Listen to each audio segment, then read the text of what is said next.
Easy biology ক্লাসে welcome সবাইকে। আজকে আমরা এই ক্লাসে ক্লাস 7 এর ওয়েস্ট বেঙ্গল বোর্ডের ক্লাস 7 এর কিছু কোশ্চেন নিয়ে আলোচনা করব। ক্লাস 7 এর ফার্স্ট সেমিটিভ পরীক্ষায় যেটা রয়েছে সেটা হলো মানবদেহের খাদ্য নিয়ে যত পরিচয়, হ্যাঁ, খাদ্যের বিভিন্ন উপাদানগুলি কি কি রয়েছে, খাদ্য কি, ভিটামিন, এই ধরনের জিনিসগুলো নিয়ে আমরা জানবো। ঠিক আছে, যেহেতু এখানে ক্লাস 7 এ লাইফ সায়েন্স আর ফিজিক্যাল সায়েন্স আলাদাভাবে তো হয় না পরীক্ষা, ক্লাস 9 এ যেটা স্টার্ট হয় সেখানে তোমাদের পরিবেশের বেসিসে হবে। এই পরিবেশের মধ্যেই দুটো পার্টের মধ্যে লাইফ সায়েন্স পার্টটা মানে জীবন বিজ্ঞানের যে পার্টটা রয়েছে সেটা নিয়ে আমরা আলোচনা করব। ঠিক আছে, শুরু করে দিই। দেখো, আমরা কিছু সাজেস্টিভ কোশ্চেন যেহেতু করব সেই কারণে আমরা ফার্স্ট অধ্যায় থেকে প্রথম যেটা লিখব, প্রথম হলো খাদ্য কাকে বলে। খাদ্য কাকে বলে? তোমরা যেহেতু পরীক্ষা একদম সামনে, 2 তারিখ 3 তারিখ এরকম রেস করে কোন স্কুলে দেখে শুনলাম 7 তারিখও রয়েছে, তো সেক্ষেত্রে আমরা বলতে পারি যে এগুলো তোমাদের মুখস্থ হয়েই গেছে, তবু একবার রিভিশন ক্লাস হিসাবে আমি কিছুটা বুঝিয়ে দিচ্ছি। বিশেষ করে গুরুত্বপূর্ণ কিছু কোশ্চেন নিয়েই আমরা আলোচনা করব।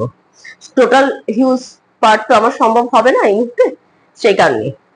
তো খাদ্য কাকে বলে? যেসব উপাদান আমরা বাইরে থেকে গ্রহণ করছি, যা গ্রহণ করলে আমাদের দেহের বৃদ্ধি, পুষ্টি, হ্যাঁ, রোগ প্রতিরোধ ক্ষমতা ইত্যাদি গড়ে ওঠে, তাকে কিন্তু আমরা খাদ্য বলি। এই খাদ্যকে আবার মূলত তোমাদের বইতে রয়েছে 4 ভাগে, কিন্তু আমরা লিখে ফেলি কয় প্রকার। কয় প্রকার? তো সেখানে অ্যান্সার যদি বলা হয় 4 প্রকার বেশ করে। হ্যাঁ, আমরা আগে বলতাম খাদ্যকে 2 ভাগে ভাগ করা হয়, একটা দেহ পরিপোষক খাদ্য, দেহ পরিপোষক, আরেকটা হলো দেহ সংরক্ষক। দেহ সংরক্ষক খাদ্য। ঠিক আছে, 4 প্রকারের মধ্যে আরো দুটো পাওয়া যায়, একটা হলো রোগ প্রতিরোধ করতে সাহায্য করছে, আরেকটা শারীরিক গঠন করতে যেটা সাহায্য করছে। ঠিক আছে, তাহলে আমরা ওর সম্বন্ধে একটু পড়ে নেব। এরপরে আমরা চলে যাব খাদ্যের বেসিসে শর্করা, প্রোটিন ও ফ্যাটের জায়গায়। তোমরা জানো যে আমরা 3টে ওয়ার্ড আমি লিখে নিই, তারপর তোমাদের বলছি। খাদ্যের মধ্যে কি কি উপাদান রয়েছে আমরা লিখছি। খাদ্যের উপাদান, খাদ্যের উপাদান, হ্যাঁ। এবার তোমরা ভাববে খাদ্যের উপাদান বলতে তো বাহ কি সুন্দর, খাদ্যের মধ্যে তো আমরা ম্যাগি, চাউমিন, পিজা এসব খাবারগুলোই বেশি ভালো লাগে, কিন্তু আমরা এই ধরনের খাবার নিয়ে কিন্তু আলোচনা করব না। আমরা কি খাবার নিয়ে আলোচনা করব? আমরা খাদ্যের উপাদানের মধ্যে 1 নাম্বার বলবো শর্করা জাতীয় খাদ্য, শর্করা বা কার্বোহাইড্রেট, শর্করা বা কার্বোহাইড্রেট। ঠিক আছে, সেকেন্ড প্রোটিন, আর 3 নাম্বার হলো ফ্যাট। তাহলে আমরা 3টে মেইন খাবারের মধ্যে কি কি পাচ্ছি? শর্করা, প্রোটিন আর ফ্যাট। এরপরে রয়েছে 4 নাম্বার ভিটামিন। ভাইটামিন শব্দ থেকে ভিটামিন শব্দ এসছে, হ্যাঁ, ভিটামিন। 5 নাম্বার শর্করা, প্রোটিন, ফ্যাট, ভিটামিন, খনিজ লবণ, সেটাকে জল আমরা আগে লিখলাম, জল। আর আরেকটা এখন বর্তমানে 6 নম্বরে বেস করে দেয় রাসায়নিক মানে ফাইটোকেমিক্যালস, যেটা রাসায়নিক কেমিক্যাল উপাদান, বুঝেছো, যেটাকে ওই তো। আরেকটা আছে তন্তু জাতীয় খাদ্য, আরেকটা হলো তন্তু জাতীয়, তন্তু জাতীয় খাদ্য। ফাইটো কেমিক্যাল লিখে দিচ্ছি, ফাইটো কেমিক্যাল। ঠিক আছে, তাহলে শর্করা, প্রোটিন, ফ্যাট, ভিটামিন, খনিজ লবণ, জল, আমরা এই 6টা উপাদান আমরা, কিন্তু এই শর্করা উপাদানগুলি তোমাদের পরীক্ষায় অনেক সময় আসবে যে শর্করা জাতীয় খাবার কত একটা চার্ট করে দিল, যে কোনটা শর্করা কোনটা প্রোটিন কোনটা ফ্যাট চিহ্নিত করো। ঠিক আছে, শর্করা জাতীয় খাবার যেটা, ধরো তোমরা যা চিবোচ্ছ, ধরো আমি ভাত খেয়েছি, রুটি খেয়েছি, সেটা যখন আমি চিবোচ্ছি, বা গ্লুকোজ মানে তোমার চিনি হতে পারে, তারপর মনোস্যাকারাইড, ডাইস্যাকারাইড, পলিস্যাকারাইড, এর মধ্যে স্টার্চ হতে পারে। ঠিক আছে, এমন ধরেন যে খাবারগুলো চিবানোর পর একদম লাস্ট মুহূর্তে আমাদের মনে হবে যেন একটু মিষ্টি ভাব রয়েছে, তাকে সেই জাতীয় খাবারগুলো কার উদাহরণ, সেই খাবারগুলো হলো কার্বোহাইড্রেট। প্রোটিন, প্রোটিন হলো ডাল জাতীয় উপাদান, প্রোটিন জাতীয় উপাদান হলো ডাল।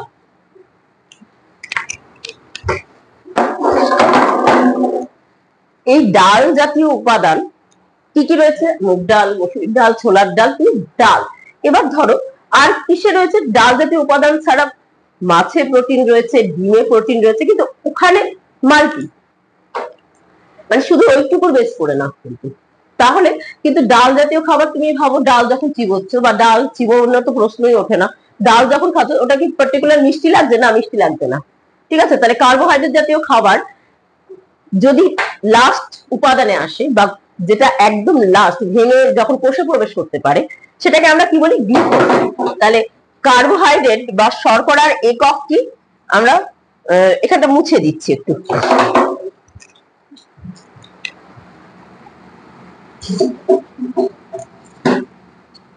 সেটা হলো শর্করার একক হলো গ্লুকোজ, মানে ভেঙে কিসের সরল উপাদান গঠিত হয় সেটা হলো গ্লুকোজ। ঠিক একই রকম ভাবে প্রোটিনও তো ভাঙছে, ভাঙতে ভাঙতে ভাঙতে এমন একটা ক্ষুদ্র উপাদান আসছে যখন কোষে প্রবেশ করছে, সেটা হলো অ্যামাইনো অ্যাসিড। অ্যামাইনো অ্যাসিড যা ডালে পাওয়া যাচ্ছে, হ্যাঁ, ছোলার ডাল, আদার্স এইগুলোর বেস করে পাওয়া যাচ্ছে প্রোটিন। ঠিক আছে, আর ফ্যাট হলো যা চিবলে কিরকম লাগছে? তেল, যেমন ধরো বাদাম, সর্ষের তেল, নারকেল তেল, এই তেল জাতীয় উপাদানগুলি যা যা থেকে, আর নারকেল তেল, এই জাতীয় খাবারগুলো যদি এগুলোকে বাটা হয় না, এখান থেকে তেল উৎপন্ন হবে। রেডি জাতীয় তেল, এগুলো সব ফ্যাট জাতীয় উপাদান, ফ্যাট। তাহলে ফ্যাট থেকে কি তৈরি হয়? ফ্যাটি অ্যাসিড আর গ্লিসারল। গ্লিসারল। তো আমরা কার্বোহাইড্রেট খাবার কোথা থেকে পাই, প্রোটিন খাবার কোথা থেকে পাচ্ছি, ফ্যাট খাবার কোথা থেকে পাচ্ছি, এগুলো কিন্তু আমরা ভালো করে পড়বো। ঠিক আছে, কার্বোহাইড্রেট, প্রোটিন, ফ্যাটটা এগুলো চার্ট হিসাবে আসবে।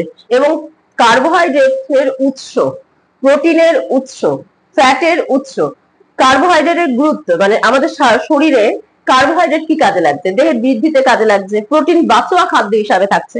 ধরো যারা মাছ মাংস রেগুলার খেতে পারছে না, তাদের ক্ষেত্রে ডাল জাতীয় খাবার খেলে কিন্তু সেই কাজটা করে দেয়। ঠিক আছে, তার জন্য বলছে ডাল জাতীয় খাবার, ডাল, পার্টিকুলার ডাল, এই ধরো মাছ মাংসের জায়গাটা ক্লিয়ার করে। এবং কার্বোহাইড্রেট, বহু মানুষ আমাদের রয়েছে যারা ডাল মানে ভাত আলু সেদ্ধ খেয়ে রয়েছে, টোটালি কার্বোহাইড্রেট জাতীয় খাবার। ঠিক আছে, এই কার্বোহাইড্রেটই যদি আমাদের শরীরে বেশি হয়ে যায়, বা রক্তে গ্লুকোজের মাত্রা যদি বেড়ে যায়, কি কারণে? ইনসুলিনের কারণে। আচ্ছা, দরকার নেই তোমাদের, রক্তে গ্লুকোজের মাত্রা যদি বেড়ে যায় তখন কি হয়, যে রোগটা হয় তার নাম কি? তাহলে আমরা একটু শর্করার থেকে যে সমস্যাটা হচ্ছে, শর্করা আমাদের অনেক কাজে লাগছে, বৃদ্ধি বৃদ্ধি ঘটাতে আমাদের সাহায্য করছে, কিন্তু শর্করা থেকে যে সমস্যাটা হয় তাকে আমরা নাম কি দেব?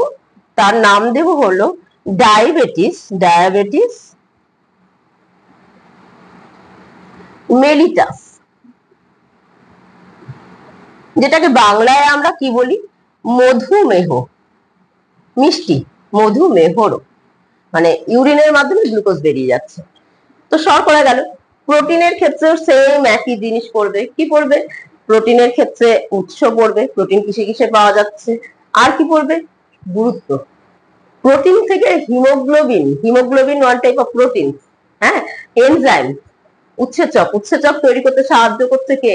উৎসেচকের মধ্যে কি থাকছে? মেইন থাকছে হলো প্রোটিন উপাদান। তো এই রকম ধরনের অনেক জায়গায় দেখবে প্রোটিনের কাজগুলো, প্রত্যেকটার হেডিং গুলো ভালো করে পড়বে এবং তার ভেতর থেকে কিছু কিছু লেখা করবে, হেডিং ধরে যদি পরীক্ষায় প্রশ্ন আসে যাতে কোনোটাই অসুবিধা না হয়, ঠিক আছে। এরপর আমরা একটু শর্করা, প্রোটিন, ফ্যাটে যাচ্ছি।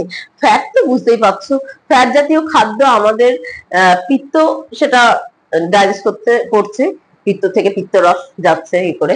কিন্তু তোমাদের কি লাগবে সেই একই কথা, উৎস আর ভূমিকা ভালো করে করবে, ঠিক আছে। অতিরিক্ত ফ্যাট তো আমাদের শরীরে কি নিয়ে আসে, কোলেস্টেরল নিয়ে আসে, দেখবে লেখা আছে, ঠিক আছে। এইবার আমরা খুব মজার একটা জিনিস করবো, হ্যাঁ, সেটা হলো ভিটামিন।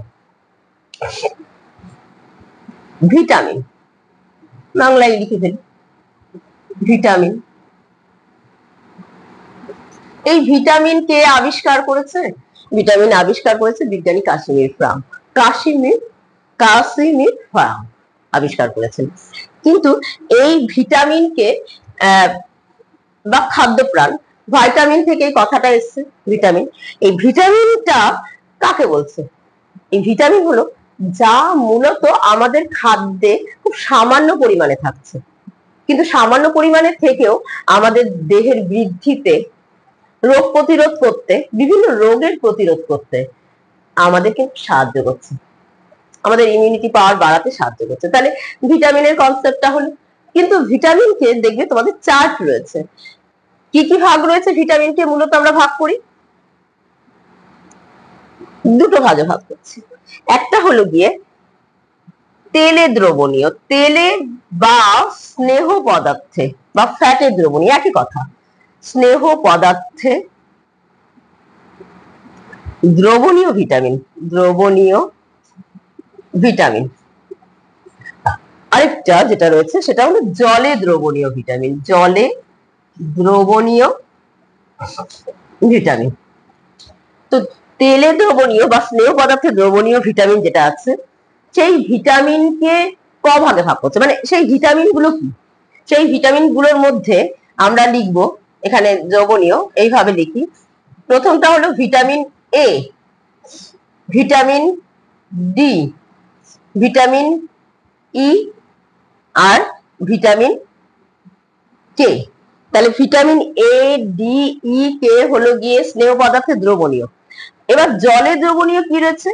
ভিটামিন বি কমপ্লেক্স আর ভিটামিন সি, ঠিক আছে।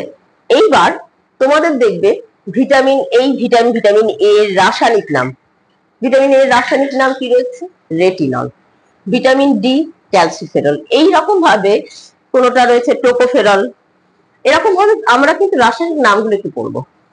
অ্যাসকর্বিক অ্যাসিড, ভিটামিন সি এর অ্যাসকর্বিক অ্যাসিড। ভিটামিন বি কে আবার অনেকগুলো ভাগে ভাগ করা হয়ে থাকে, কি কি? বি1, বি2, এত তোমাদের ডিটেলস এই মুহূর্তে দরকার নেই, কিন্তু আমরা যেটা পড়তে হবে ভিটামিন এ, এগুলো কাজ করতে হবে আর অভাবজনিত ফল। আমরা যদি ছোট্ট করে একটু ভিটামিন এর সম্বন্ধে আর এগুলো সম্পর্কে একটু জেনে নিই, ঠিক আছে, একটু ছকের সাহায্যে আমরা করে নেব। আমি মুছে দিলাম, হ্যাঁ, এটা।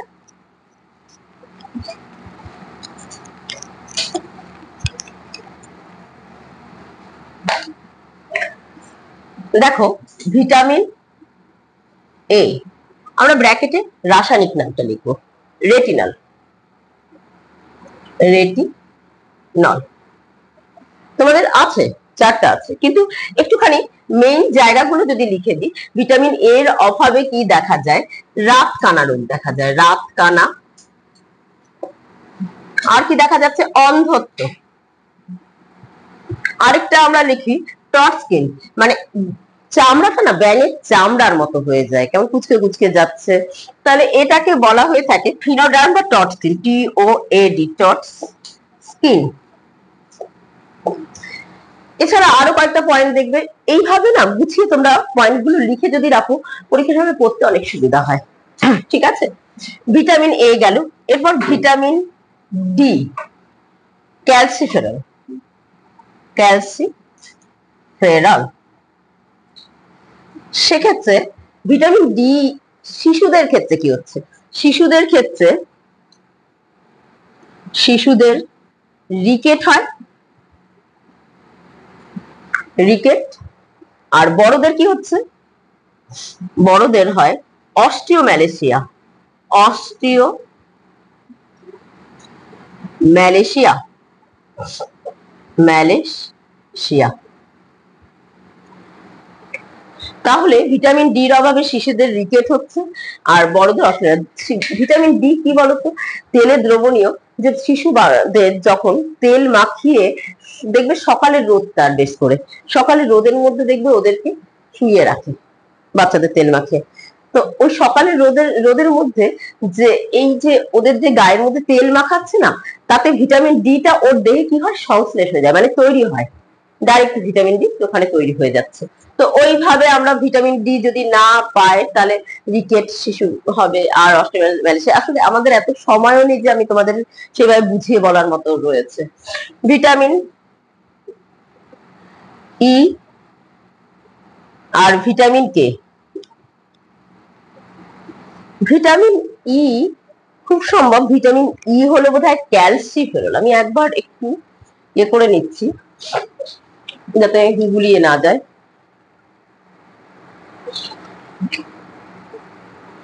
টোকোফেরল, ভিটামিন ই হলো টোকোফেরল, টোকোফেরল। আর কে হলো গিয়ে তোমার ফাইলোকুইনল, ফাইলোকুইনল। ঠিক আছে, বুঝতেই পারছো রাসায়নিক নামগুলো গুলিয়ে গেলে মুশকিল হয়ে যাবে। ঠিক আছে, টোকোফেরল ভিটামিন ই মূলত যে কাজটা করছে বেবি হওয়ার জন্য, মানে এর অভাব থাকলে না শিশু হয় না, যেটাকে বলা হয়ে থাকে বন্ধ্যাত্ব। হ্যাঁ, বন্ধ্যাত্ব রোগ দেখা যায়। তাছাড়া কিছু কিছু সময় অ্যানিমিক হিসাবে কাজ করে থাকে। আর ভিটামিন কে যদি না থাকে, আমার কোনো জায়গায় কেটে গেল, সেখান থেকে রক্তক্ষরণ হতে থাকবে, তার মানে হেমারেজ হবে। ফার্স্ট আমরা বলবো হেমারেজ বা রক্তক্ষরণ। আরেকটা বলবো, যদি এর ঘাটতি থাকে তাহলে অ্যানিমিয়া দেখা যাবে। যখন রক্ত বেশি বেরিয়ে যাচ্ছে, আমার শরীরে কি অভাব দেখা যাচ্ছে, ব্লাডের অভাব দেখা যাচ্ছে, তো তখন সেক্ষেত্রে আমরা কিন্তু অ্যানিমিয়া বলবো, অ্যানিমিয়া। তাহলে এইটুকু কি বোঝা গেল? আশা করি তোমাদের মনে মুখস্থ থাকবে। আমি যেটুকু আলোচনা করছি সেটা ক্লিয়ার করে চেষ্টা করছি আমার দিক দিয়ে। ঠিক আছে, এরপরে আমরা একটু জলে দ্রবণীয়তে চলে যাব।